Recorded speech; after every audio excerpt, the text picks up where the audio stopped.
खुलुमबाय बड' लेटेस्ट आपडेटआव बयखौबो बरायबाय। रादाबखौ फरायदों आं प्रमद खाख्लारिया। गिबि रादाबाव दङ आसाम आयेन आफादनि बुंथिगिरि बिस्वजित दैमारिया BKWSनि गाहाय मावफुं सोद्रोमा मिहिनीश्वर बसुमतारी बिथांनि देहानि थासारिखौ खौरां लाहैदों। मख'नो गोनांदि BKWSनि गाहाय मावफुं सोद्रोमा मिहिनीश्वर बसुमतारीया थांनाय माखासे साननिफ्रायनो देहानि फाहामथाय लागासिनो दं।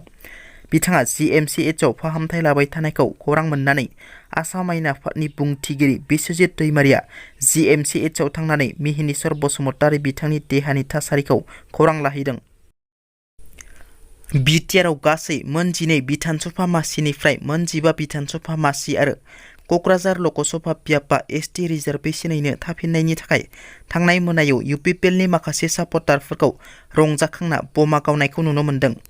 बेबादि मोन 12 बिधानसभा मासिनिफ्राय मोन 15 बिधानसभा मासि मोनोब्लाबो गोजोननाय मोनै बाथ्रा फोरमायदों बारग' MP सानसुमा खुंगुर बैसोमुथियारि बिथाङा। सानसुमा खुंगुर बैसोमुथियारि बिथाङा क'क्राझार लकसभा बियाबा ST रिजार्भेसनैनो थाफिननायखौ गोजोननाय मोननाय फोरमायदों। नाथाय दाजानो गोनां उदालगुरि लकसभा समस्तिखौ दरं मुंनि गोदानै दानाय लकसभा समस्तियाव हरनायखौ गोख्रों निन्दा खालामो आरो जुदि दरखार जायोब्ला न्याय मोननो थाखाय सुप्रिम कर्टआव PIL दाखिल खालामगोन होनना सानसुमा खुंगुर बैसोमुथियारि बिथाङा गोख्रों बुंथियो। डिमा हासाव अट'नमास काउन्सिल सरकारा ट्राइबेलफोरनि सायाव मोनसे गिदिर थांखि लादों। ट्राइबेलफोरनि सायाव डिमा हासाव अट'नमास काउन्सिल सरकारा गोख्रों थांखि लादों। ट्राइबेल एबा ST हौवा हिन्जाव सुबुङा गुबुन नन ट्राइबेल एबा ट्राइबेल नङै सुबुंखौ हाबा खालामनो मोननाय नंला आरो जुदि ट्राइबेल एबा ST हौवा हिन्जावा गुबुन ट्राइबेल नङै सुबुंखौ हाबा खालामोब्ला ट्राइबेल एबा STनि मर्यादाखौ बोखारना होगोन होनना। कुमारिकाटानिफ्राय जालाह फोनांजाब लामाया बन्द जाबाय। दारांगा दैमानि सायाव थानाय दालांआ बायस'लांबाय।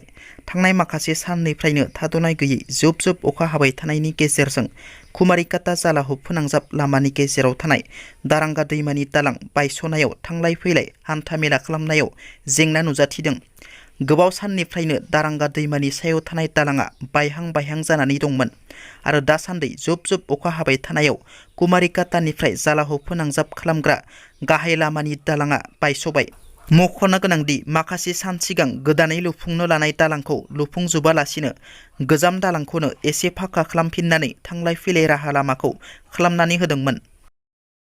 बिटिआरआव मोन 12 बिधानसभा मासिनिफ्राय मोन 15 मासि मोननायाव गोजोननाय फोरमायदों BTCनि बारग' लेङाइ गाहाय खाम्फा बरगयारि बिथाङा। बिथाङा बुङो दि BTCनि सिङाव क'क्राझारा मोनसे आरो उदालगुरिया मोनसे मोननै पार्लियामेन्टनि सिट जाथों होनना दाबि खालामदोंमोन। नाथाय बेखौ खालामनाय जायाखै। बेबादि खालामनाया BTCनि थागिबिफोरनि राजखान्थियारि आसाखौ पुरन खालामनाय जायाखै। बेनिखायनो फैगौ बिथांमोननि हियारिं खालार होदों। बे हियारिं खालार खालि जों BPF हिसाबै बिथांमोननि खाथियाव थांनानै बे एखे दाबि थामहिनबा BTCआव मोननै पार्लियामेन्ट सिटनि दाबिखौ खालामगोन जि उदालगुरिखौ मोनसे आलादा समस्ति बानायनांगौ BTCनि एरिया आरो पपुलेसनखौ नायनानै खावनै खालामनानै होनांगौ बेखौनो दाबि खालामगोन होनना। दिनैनि रादाबा एसेनोसै। नोंथांमोना जुदि आंनि रादाबखौ खोनासंनानै मोजां मोनदोंब्ला अन्नानै लाइक शेयार आरो साबस्क्राइब खालामनो दाबाव। गोजोन्थों।